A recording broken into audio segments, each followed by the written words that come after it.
বগুড়া শহরে পিনাকি ভট্টাচার্যের বাড়িতে রাতের আঁধারে দুইজন মুখোশধারী দুর্বৃত্তের দ্বারা অগ্নিসংযোগের গুরুতর অভিযোগ উঠেছে। পিনাকিদার একটা জিনিস হয়তো বোধগম্য না, এদেশের মানুষকে আপনি যা শিখাইবেন এটা দিন শেষে আপনার উপরেই ভাই ফিরে আসবে, অর্থাৎ মবের সংস্কৃতি। প্রবাসী অনলাইন অ্যাক্টিভিস্ট পিনাকি ভট্টাচার্যের বগুড়ার বাড়ির আগুন দেওয়ার ঘটনা ঘটেছে। আল্লাহ, আমার ভাইটা কত কষ্ট হয়েছে, আল্লাহ ডাক দিয়ে আজকে ষড়যন্ত্রের গন্ধ পাচ্ছি আমরা। দর্শক, এই মুহূর্তে পাওয়া সবচেয়ে বড় ব্রেকিং নিউজ। গতকাল রাত 2টা বাজে পিনাকি ভট্টাচার্যর বাড়িতে আগুন ধরিয়েছে দুর্বৃত্তরা, এবং এই বিষয়কে নিয়েই কিন্তু সারা বাংলাদেশে আলোচনা সমালোচনার ঝড় উঠে গেছে। এবং কার নির্দেশে গতকাল রাত 2টা বাজে আগুন ধরিয়ে দিয়েছে পিনাকি ভট্টাচার্যর বাড়ি, এবং এই বিষয়কে নিয়েই কিন্তু তারেক রহমান মুখ খুলেছে, যা আপনারা এই ভিডিওটা দেখলেই বুঝতে পারবেন। এবং পিনাকি ভট্টাচার্য কিন্তু বলেছে, যারাই এই কাজটি করেছে মাস্টার প্ল্যানিং করে, তাদের বিরুদ্ধে সরকারের কাছে অনুরোধ করেছে দ্রুত আইন অনুযায়ী ব্যবস্থা নেওয়ার জন্য। তো দর্শক, এতক্ষণ দেখছেন ভিডিওর শুরুতে শিরোনামের মাধ্যমে কিছু অংশ, এখন দেখবেন পুরো ভিডিও জুড়ে। তার আগে সবাই কাছে একটা অনুরোধ করব, যারা আমার চ্যানেলে নতুন আসছেন অবশ্যই চ্যানেলটি সাবস্ক্রাইব করে দিবেন, পাশে থাকা বেল আইকনটি অল ক্লিয়ার করে বাজিয়ে দিবেন। তো দর্শক চলেন একটা লাইক দিয়ে সম্পূর্ণ ভিডিওটা সবাই ধৈর্য সহকারে দেখতে থাকুন। এই গ্লাস ফাটিয়ে দাও না ভিডিও কর, এই গ্লাস ভাঙি ভাঙি ভরে যাবে মানুষ বাড়ি করো, যে লোক মানুষ কাম বাড়ি এটা দুয়াই কিছু না ধইব তো মানুষ হাজার ওই মানুষ পানি মারে, ভাই সার্ভিস পানি মারে, পানি যে মারে হামে আল্লাহ সারাই দেয়, উদ্দে তালা দিয়ে দেয় ভাই তো ভালো। না দেখো পানি মারতে নিচের তালা দিলে তো পুরো বিল্ডিং। এই সামনে গিয়া এই যে দৃশ্যপট ভিডিওর প্রথমে আমরা দেখলাম, সেই বিরল দৃশ্যের দেখা মিলল। এখানে একটা মজার বিষয় হচ্ছে, এর আগেও আপনাদের খেয়াল থাকার কথা, আমি নিজে একটা ভিডিও করছিলাম যে পিনাকির বাড়িতে গভীর রাতে কে বা কারা ক্যামেরার সামনে গিয়া একটা অগ্নিকাণ্ড ঘটাতে চেয়েছে, ছোটখাটো, বড় ধরনের কোনো ক্ষতি হয়নি।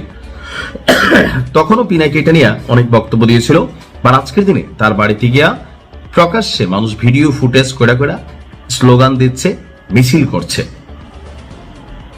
পিনাকিদার একটা জিনিস হয়তো বোধগম্য না, এদেশের মানুষকে আপনি যা শিখাইবেন এটা দিন শেষে আপনার উপরেই ভাই ফিরে আসবে, অর্থাৎ মবের সংস্কৃতি। মবের সংস্কৃতি। এতদিন আপনি বিএনপিকে নিয়ে কথা বলছেন, ক্ষমতায় ছিল না। এখন যদি বিএনপিকে নিয়ে বা তারেক রহমানকে নিয়ে দেখেন, অন্যায় করলে আমরাও কথা বলি, সবাই বলি, তবে যেভাবে কাউন্টার করা হয়েছে বা আই হ্যাভ এ প্ল্যানের মধ্যে যেভাবে ন্যারেটিভ তৈরি করা হয়েছে নেগেটিভলি, যে তারেক রহমানের এই প্ল্যান হচ্ছে দেশ বিক্রির প্ল্যান, ভারতের সাথে আঘাত করছে, এই করছে সেই করছে, যেখানে খোদ পিনাকিদা নিজেই ভারতের পাসপোর্ট নিয়ে তিনি মানে দেশ ছাড়ছেন। তো এরকম অনেক কিছুর মধ্যে তিনি যে ন্যারেটিভ তৈরি করার চেষ্টা করছেন সেটা কাজে দেয় নাই। আর আজকে উল্টা ওনার বাড়ির সামনেই আমরা ধানমন্ডি 32-এর চিহ্ন, মানে চিত্র না, ওটা 100 হলে এটা ছিল 10। তবে ভবিষ্যতে এমন ঘটনা হয়তো বা আরো ঘটতে পারে, দেখা যাক কি হয়, সময় বলে দিবে। ভালো থাকুন। যারা এই সংস্কার করে, তারা কিন্তু নারীর স্বাধীনতা অথবা নারীর উন্নয়ন নিয়ে কোনো কথা বলে না। আজকে ষড়যন্ত্রের গন্ধ পাচ্ছি আমরা।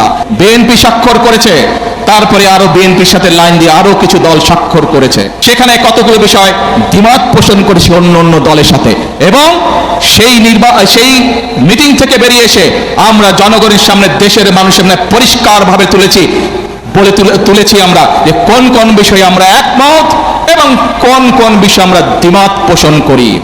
এই সংস্কার কমিশনের আলোচনার পর আপনারা দেখেছেন, সেই অন্তর্বর্তীকালীন সরকার সংসদের দক্ষিণ প্লাজাতে একটি অনুষ্ঠান করলো, যেখানে জুলাই সনদ নামে সনদটি স্বাক্ষর করলো। বিএনপি স্বাক্ষর করেছে, তারপরে আরো বিএনপির সাথে লাইন দিয়ে আরো কিছু দল স্বাক্ষর করেছে। প্রিয় ভাই বোনেরা, এই বিগত 17 বছর আন্দোলনে বিএনপির শত শত নেতাকর্মী গুম খুনের শিকার হয়েছে। বিএনপির লক্ষ লক্ষ অর্ধ কোটি নেতাকর্মী গায়েবী মামলায় নির্যাতিত হয়েছে।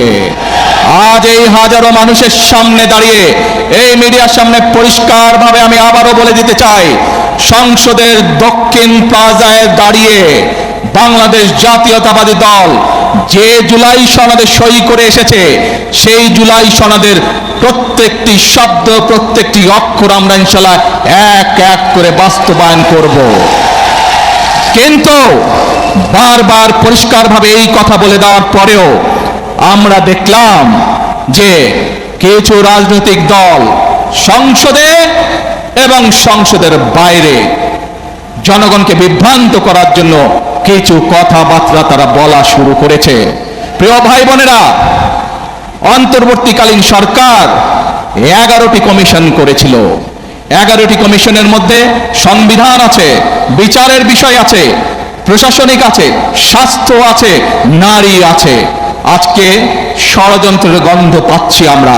খেয়াল করে দেখবেন, যারা এই সংস্কার করে যারা জনগণকে বিভ্রান্ত করতে যাচ্ছে, জুলাই সনদের সম্পর্কে বিভ্রান্ত করতে চাচ্ছে, তারা কিন্তু নারীর স্বাধীনতা অথবা নারীর উন্নয়ন নিয়ে কোনো কথা বলে না।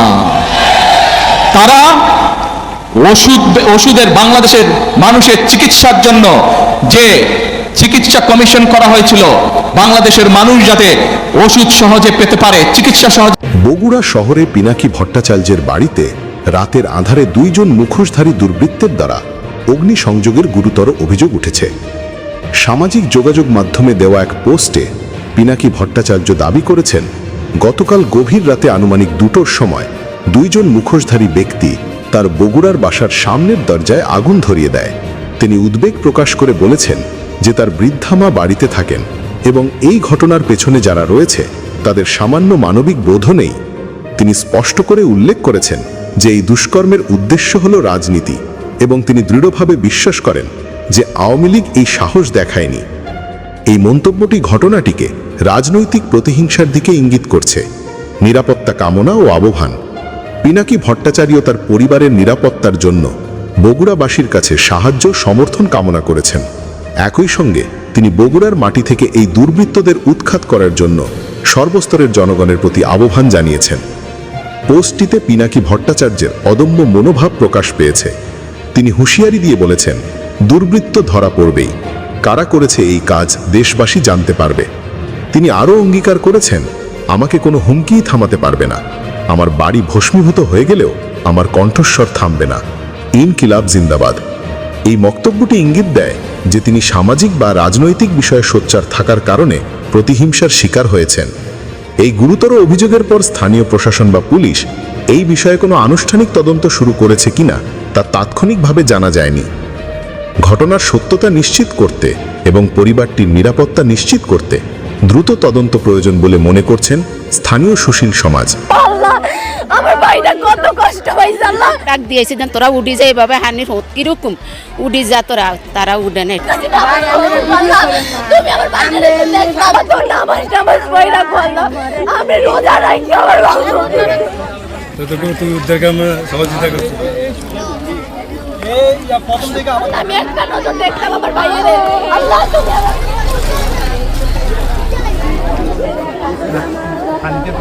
দর্শক, পিনাকি ভট্টাচার্যর মতন একজন মানুষের বাড়িতে আগুন ধরিয়ে দিয়েছে, তাহলে এই দেশের মানুষ কিভাবে সরকার নিরাপত্তা দিবে? এবং স্বাভাবিক যোগাযোগ মাধ্যমে কিন্তু জানা গিয়েছে এই কাজটি করেছে বিএনপির কিছু নেতাকর্মীরা এবং মাস্টার প্ল্যানিং করে পিনাকি ভট্টাচার্যর বাড়িতে আগুন ধরিয়ে দিয়েছে। তো দর্শক, আজকে এই পর্যন্তই রইল। পরবর্তী ভিডিও নিয়ে আবারও আসবো আপনাদের সামনে। সবাই ভালো থাকবেন, সুস্থ থাকবেন। সবাইকে আল্লাহ হাফেজ।